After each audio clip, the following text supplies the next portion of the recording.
Lucas 13, 10 a 21. Ora, ensinava Jesus no sábado numa das sinagogas, e veio ali uma mulher possessa de um espírito de enfermidade, havia já 18 anos. Andava ela encurvada, sem de modo algum poder endireitar-se. Vendo-a Jesus, chamou-a e disse-lhe: Mulher, estás livre da tua enfermidade. E impondo-lhe as mãos, ela imediatamente se endireitou e dava glória a Deus. O chefe da sinagoga, indignado de ver que Jesus curava no sábado, disse à multidão: 6 dias há em que se deve trabalhar, vinde, pois, nesses dias para seres curados, e não no sábado. Disse-lhe, porém, o Senhor: Hipócritas, cada um de vós não desprende da manjedoura no sábado o seu boi ou o seu jumento para levá-lo a beber?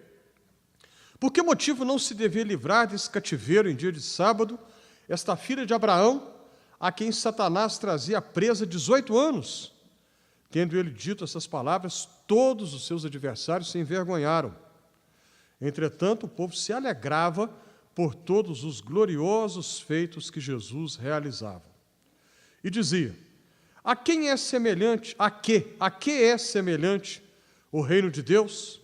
E a que o compararei? É semelhante a um grão de mostarda que um homem plantou na sua horta. Cresceu, fez-se árvore, e as aves do céu aninharam-se nos seus ramos. Disse mais: a que compararei o reino de Deus? É semelhante ao fermento que uma mulher tomou e escondeu em 3 medidas de farinha, até ficar tudo levedado. Até aqui o versículo 21. Nós já oramos, é verdade, mas vamos orar uma vez mais. Não precisa se levantar. Pode ficar como você está, assentado, assentada. Vamos pedir que o Senhor nos dê iluminação. Eleve seu pensamento a Deus agora. E, repetindo, você mantenha a sua Bíblia aberta aí, para você acompanhar com mais facilidade a exposição do texto bíblico. Vamos orar, então. Deus e Pai, obrigado pela existência da Igreja Presbiteriana do Parque Iguaçu, as dependências tão boas e as pessoas tão amáveis, tão dedicadas que encontramos aqui, que posso conhecer aqui desde ontem. Muito obrigado, Senhor, pela oportunidade do culto, muito obrigado pela oportunidade de leitura da Tua Palavra, que esta Palavra seja a guia da nossa vida, que esta Palavra seja a bússola que orienta a nossa existência, que esta Palavra nos fale, que esta Palavra nos fortaleça, que esta Palavra encontre em nós guarida, que esta Palavra nos oriente. Muito obrigado, Senhor, por este momento. Em nome de Jesus. Amém. Imagine uma pergunta, que a pergunta em si é simples, mas a resposta talvez não seja tão simples assim. Se você perguntar a alguém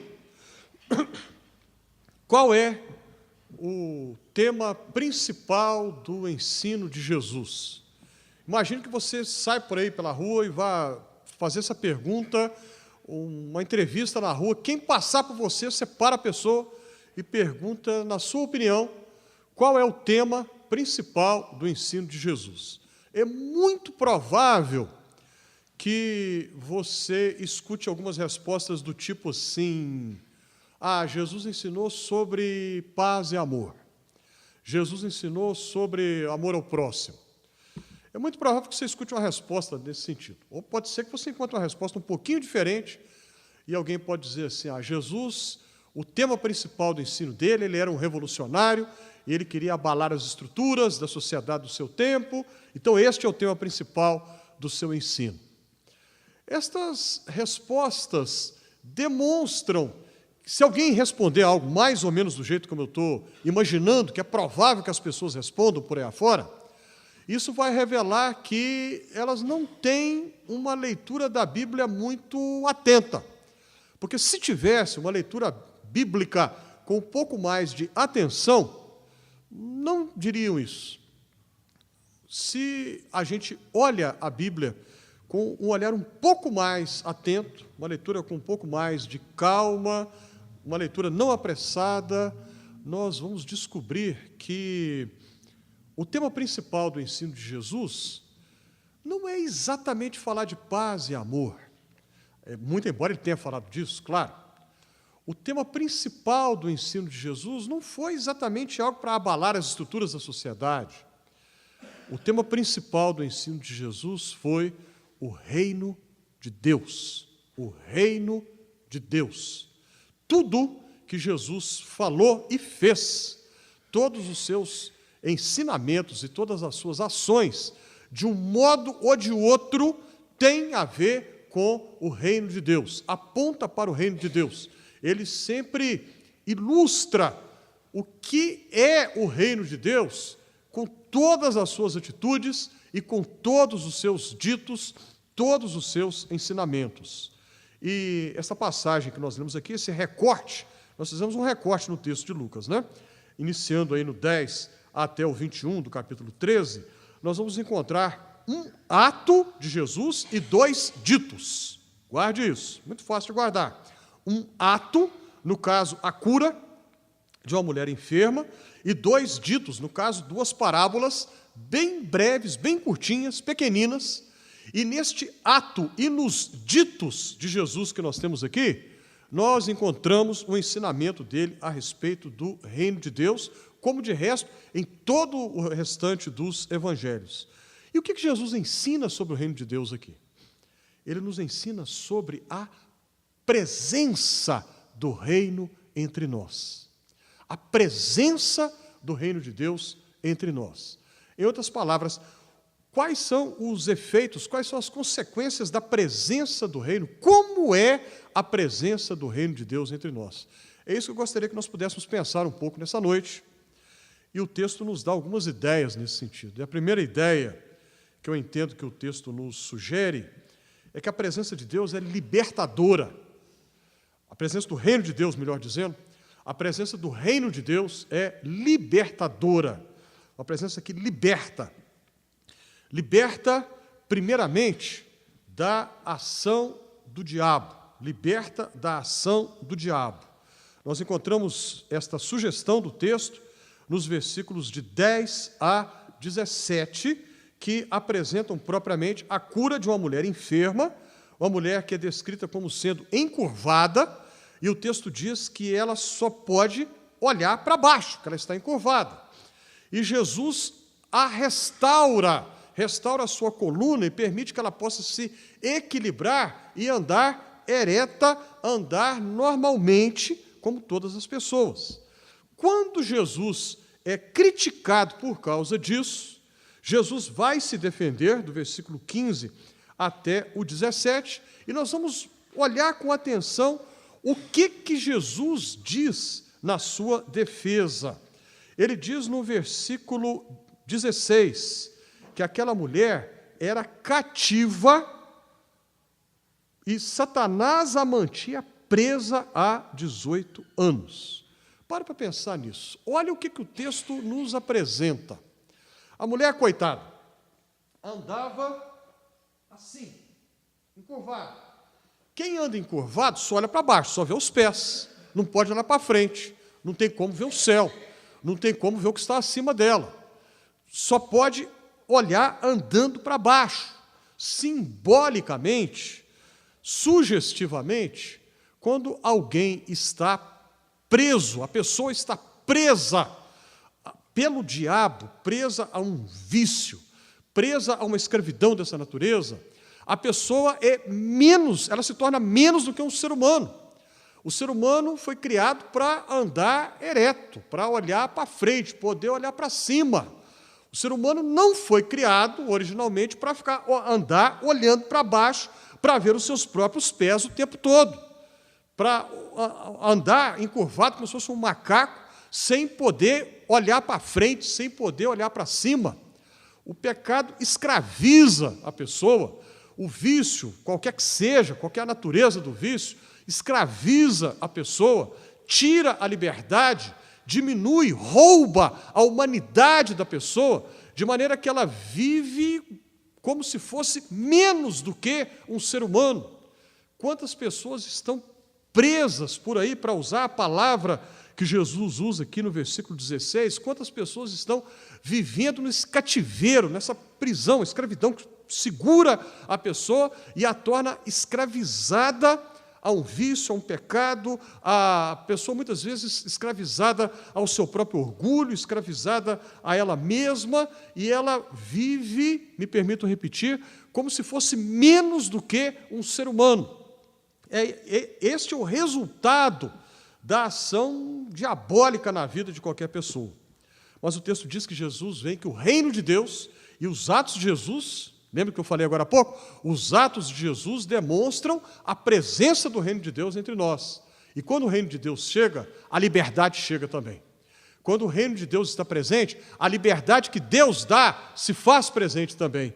E aquela mulher é curada da sua a posição física, né, encurvada, corcunda o tempo todo, e ela pode erguer a sua coluna, pode olhar para frente, pode olhar para cima. Não se admira que o texto diz que quando ela se endireitou, versículo 13, ela dava glória a Deus, porque já há 18 anos naquele estado, mas Jesus a liberta. O reino de Deus traz libertação, não importa o tipo de vício ao qual a pessoa esteja presa, não importa o tipo de escravidão a qual a pessoa esteja presa. O reino de Deus liberta, o reino de Deus oferece esperança, o reino de Deus oferece possibilidade de mudança, de não continuar como vinha sendo até o momento. Quando o reino de Deus se faz presente, a libertação acontece. Mas tem uma segunda libertação, um segundo tipo de libertação, uma segunda possibilidade da presença libertadora do reino de Deus, que é a libertação da tradição religiosa, a libertação da ação do diabo, mas também a libertação da tradição religiosa. Vejam o versículo 14. O chefe da sinagoga fica bravo com Jesus, porque aquela cura se deu em um sábado. Os judeus não entenderam o sentido do mandamento, do quarto mandamento que diz que nós devemos trabalhar 6 dias e descansar 1.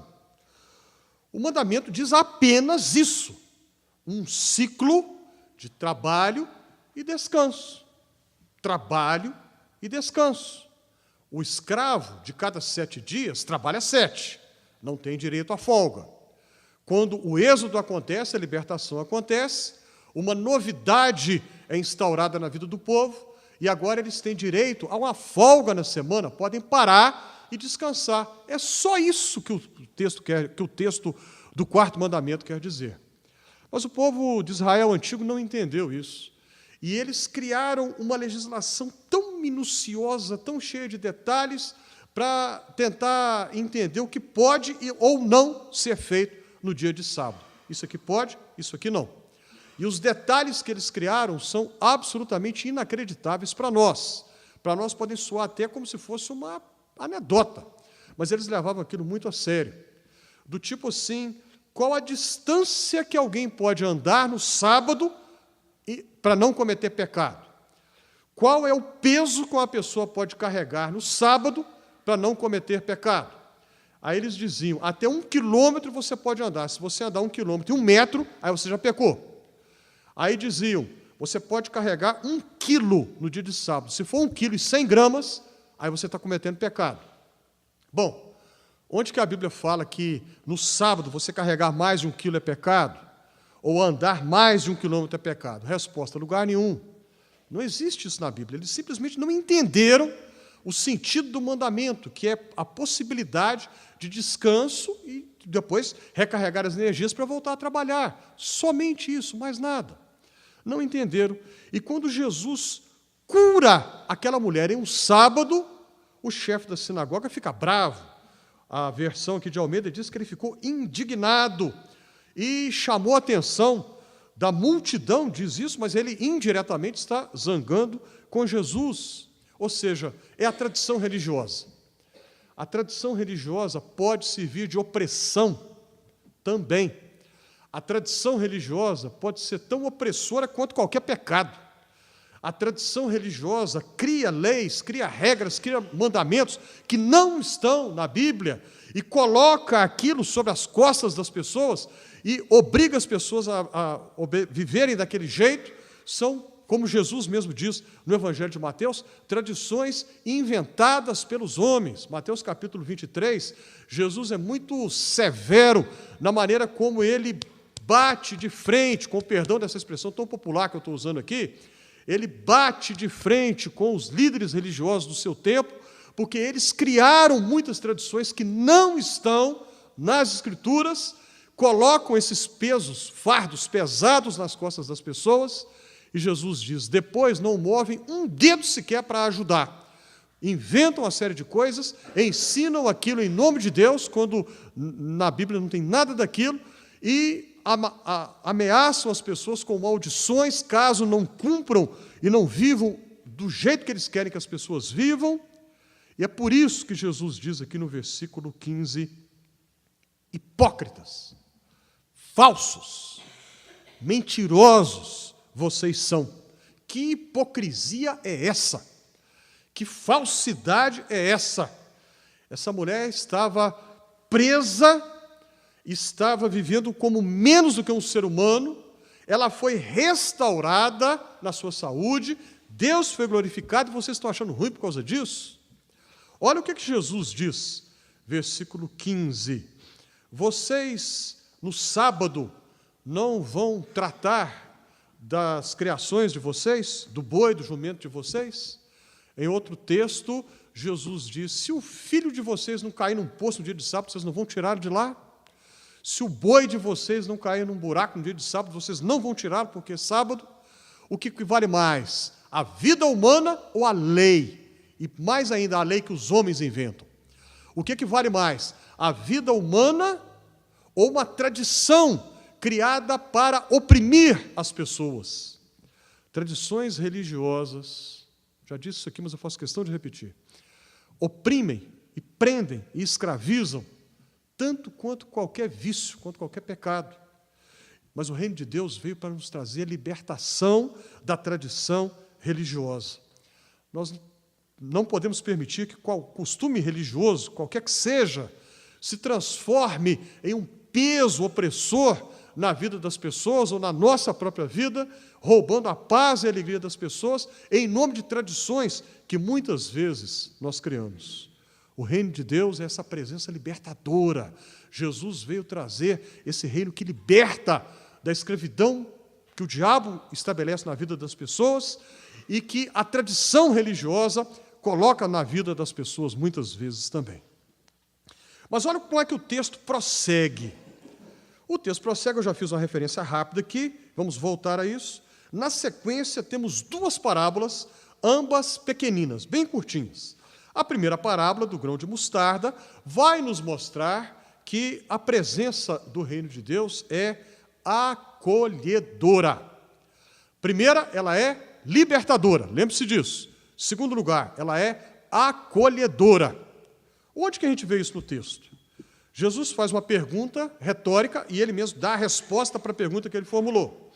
A que eu vou comparar o reino de Deus? Olha a comparação que Jesus faz.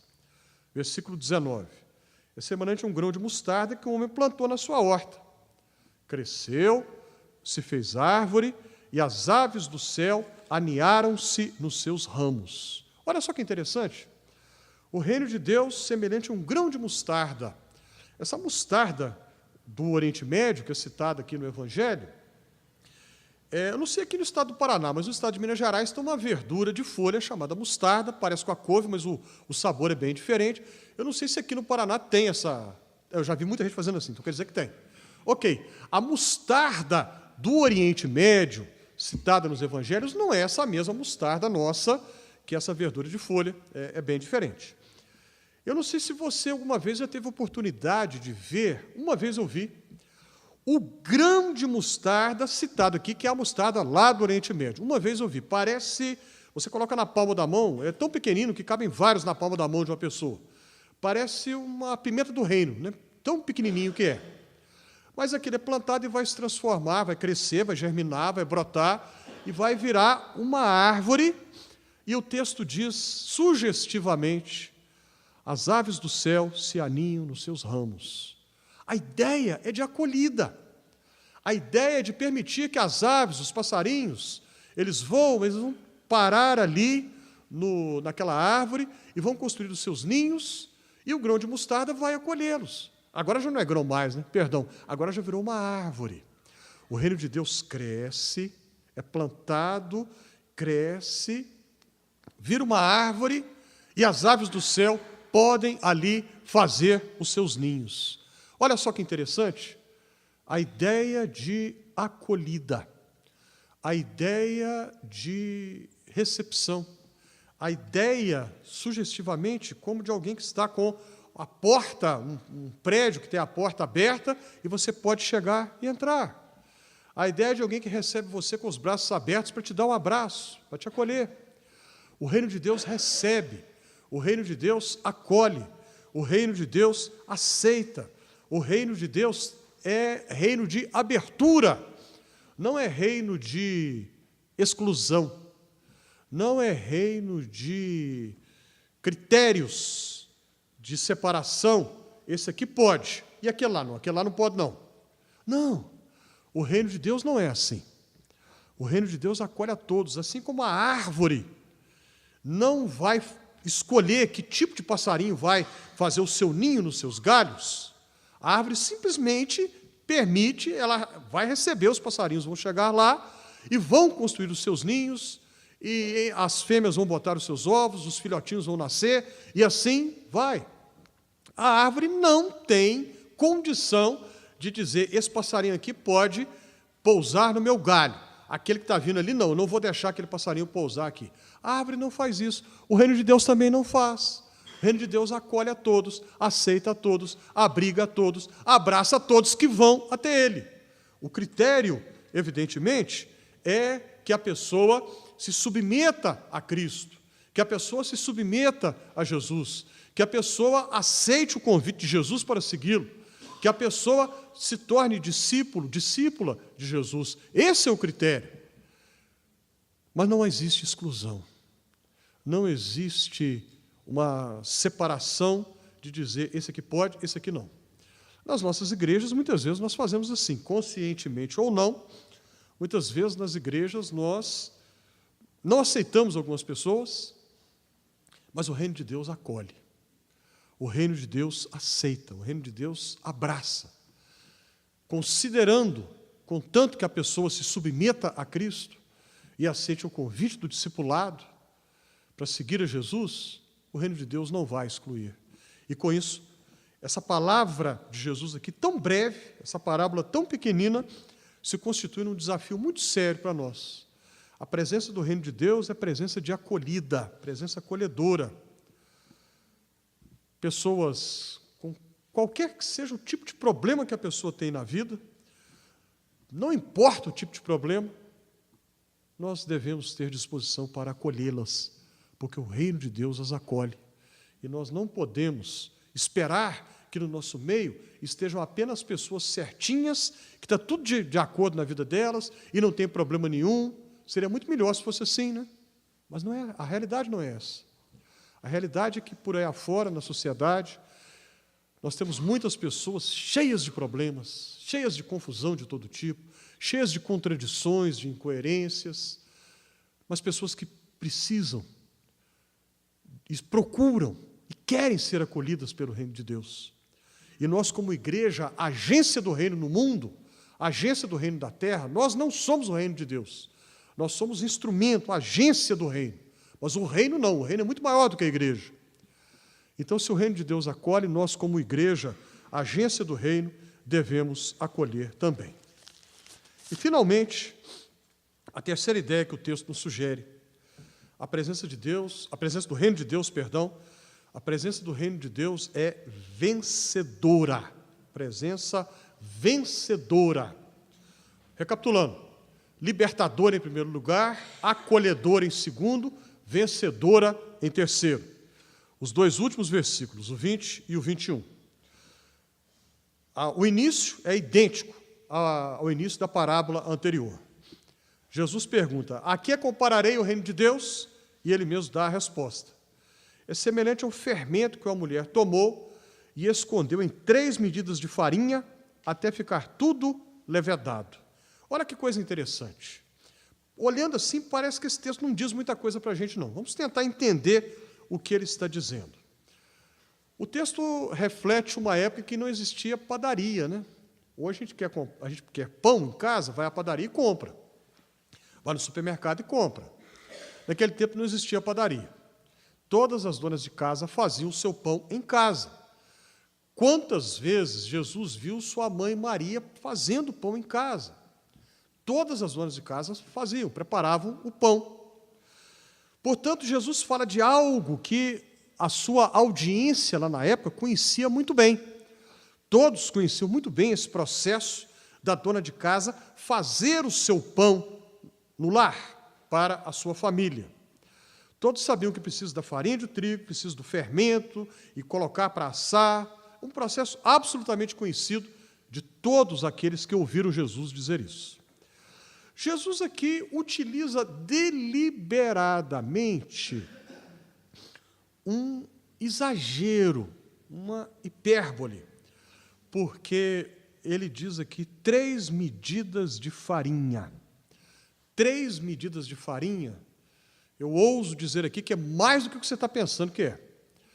Curiosamente, esta mesmíssima expressão, 3 medidas de farinha, aparece no livro do Gênesis, Gênesis capítulo 18. Diz que Abraão está na sua tenda, Sara, sua esposa, está lá, e o texto diz que chegam 3 visitantes misteriosos. Mais tarde o texto vai dizer que é o próprio Senhor e 2 anjos que se manifestaram a Abraão em forma humana. Abraão não sabia quem eles eram, pensa que são apenas visitantes, e o texto diz que ele corre e manda matar um cabrito para assar, fazer um cabrito assado para eles, e diz o texto que ele fala para que Sara prepare 3 medidas de farinha. Sabe quanto que é isso? Os comentaristas bíblicos dizem que dá mais ou menos 25 quilos de farinha. É muita coisa. Dá para fazer pão para um batalhão inteiro. É exagero. E Jesus exagera aqui de propósito. O exagero de Jesus é intencional. Aliás, em muitas das parábolas a gente encontra uma linguagem exagerada que Jesus usa de propósito, para enfatizar o ponto, para enfatizar o seu argumento. Ele usa esses exageros propositais.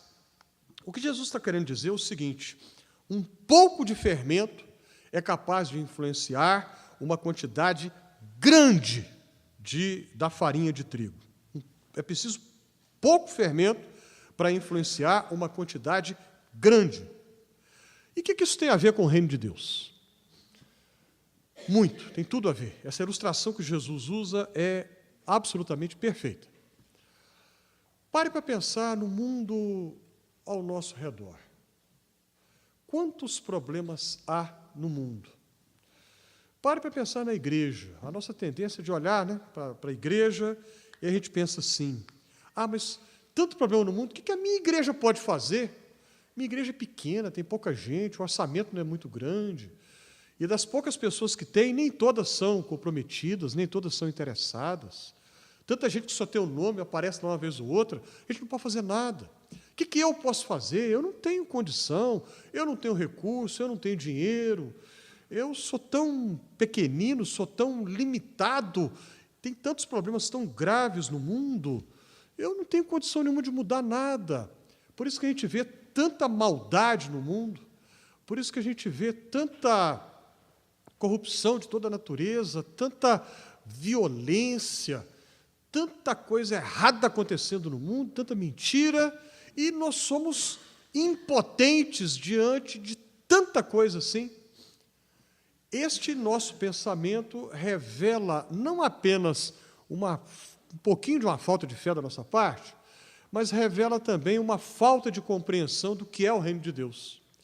Porque o texto diz que um pouco é capaz de fazer muito. Um pouco é capaz de fazer muito. Um pouco de fermento leveda uma quantidade grande de farinha de trigo. Então, não importa que nós sejamos poucos ou que não tenhamos muita condição, que não tenhamos muito poder, nós pensamos que nós não somos influentes. O que importa é que nós sejamos instrumentos do reino de Deus, o resto é com Ele. Ele vai fazer a massa ficar levedada. O reino de Deus vai atuar, a influência de Deus vai se fazer sentir, e o pecado não terá a última palavra, o mal não terá a última palavra. O reino de Deus vai prevalecer e todos os inimigos serão submissos a este reino. Olhe para a história. Quando os primeiros seguidores de Jesus começaram a sua caminhada no mundo, tudo lhes era adverso, tudo era contrário. A mensagem que eles pregavam tinha tudo para ser desprezada por todo mundo, tinha tudo para dar errado. A mensagem de Jesus tinha tudo para morrer no nascedouro, como se diz por aí. Uma mensagem que fala de um homem que ressuscitou. Quem é que vai acreditar nisso? Uma mensagem que fala de alguém que, para trazer a redenção para nós, teve que morrer como se fosse um criminoso. Paulo diz que essa mensagem, para uns é loucura, para outros é motivo de vergonha, de escândalo, ou seja, tinha tudo para dar errado, mas prosperou, cresceu. Por quê? Porque o reino de Deus, a presença do reino de Deus, é como o fermento, atua de maneira invisível. Quando a dona de casa coloca o fermento na farinha de trigo, você não vai ver o fermento mais, mas você vai ver o resultado da sua influência. E um pouco é capaz de fazer muita coisa. Nós poderíamos lembrar aqui muitos exemplos da ação do reino de Deus, invisível, sem fazer alarde, sem fazer barulho, sem gritaria, mas o reino de Deus está ali, e está atuando, e está influenciando, e pessoas estão tendo a sua vida mudada, e pessoas estão se voltando para Cristo, e pessoas estão abandonando seus maus caminhos, e estruturas da maldade vão sendo transformadas, porque o reino de Deus atua assim. O reino de Deus atua desta maneira. Às vezes a gente não percebe, a gente não vê, a gente não ouve, mas Ele está atuando. E nós somos os instrumentos do reino de Deus nesse mundo. Quando nós trabalhamos, nós podemos até pensar, mas o que eu faço não vai fazer diferença nenhuma. Faz diferença sim. Você pode pensar que não. Você pode, às vezes, ter uma visão muito limitada, pode ter uma miopia de achar o que eu faço não faz diferença. Não pense assim. Não pense assim, meu irmão, minha irmã. O que você faz para o reino de Deus faz diferença e tem importância, sim. Você pode pensar que não, mas tem. Tem importância, sim. O reino de Deus atua onde nós não pensamos que Ele vai atuar. O reino de Deus trabalha onde a gente não espera. E nós somos os instrumentos deste reino. A presença do reino de Deus é vencedora. Vence, atua. Nós podemos até não perceber, mas está atuando. Vamos nos lembrar disso. A semana está começando, a última do mês. Você pode achar que nada do que você faz diferença. Pense assim, mas não. Abandone esse pensamento. Creia que o reino de Deus faz, mesmo que você não perceba. Creia que você é um instrumento desse reino e o que você faz para o Senhor terá diferença e terá influência na sociedade. Creia nisso. Trabalhe tendo em mente que, como instrumentos do reino de Deus, o reino de Deus é como esse fermento que vai influenciar uma quantidade enorme de massa. Nós estamos no mundo, podemos achar que nós somos poucos, mas nós podemos fazer diferença, sim. A presença do reino de Deus é o que mesmo? O que eu falei primeiro? Libertadora. O que mais que ela é? O que eu falei em segundo lugar? Colhedora. Muito bem, isso aí. O último lugar ela é? Vencedora. É isso aí. Essa assonância ajuda você a lembrar, a memorizar essas ideias que o texto nos sugere. Nós somos instrumentos do reino de Deus. O reino é dele. Nós somos os servos. Ele é o rei. Temos disposição. para trabalhar para esse reino que liberta, que acolhe, que vence, que muda vidas, que transforma estruturas, que faz aquilo que nós não esperamos que Ele vai fazer. Sejamos dispostos a trabalhar para Ele e que Ele seja glorificado através do nosso trabalho. Amém.